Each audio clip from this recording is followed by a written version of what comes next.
Israel, apart from our defense guarantee, is meaningless. What's its strategic importance other than that?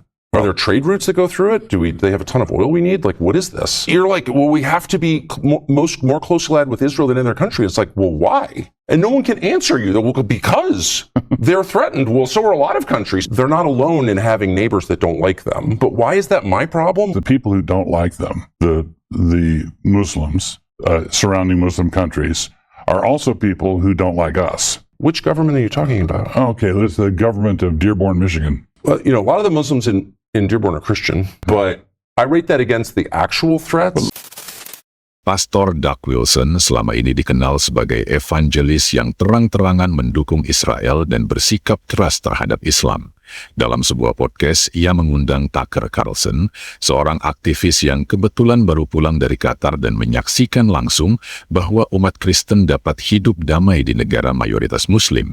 Sehingga kontras pun terlihat jelas. Si pastor bersandar pada narasi media, sementara lawan bicaranya berbicara berdasarkan pengalaman nyata di lapangan. Think of it this way.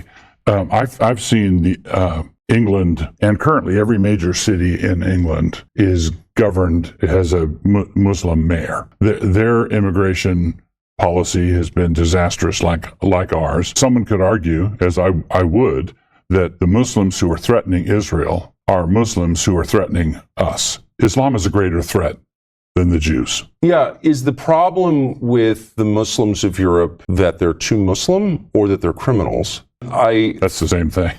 Yeah, it's not though, actually, and it's not. Let me ask you this, and I'm totally not for Islam, okay? I'm a Christian. Why are there twice as many Christians living in Qatar as there are in Israel, do you think?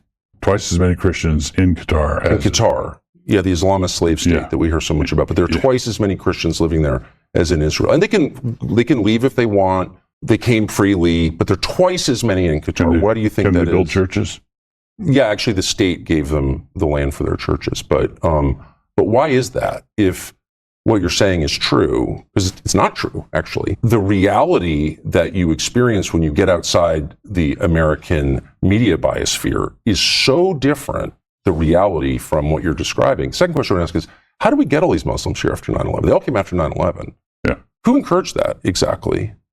Who encouraged that? And it's a lot of the same people who are now encouraging us to hate Muslims. ADL. Oh, ADL. Completely for that. They encouraged that. So what is that? But I know that the same people who are like, Islam is the problem, are the same people who brought us all these Muslims here.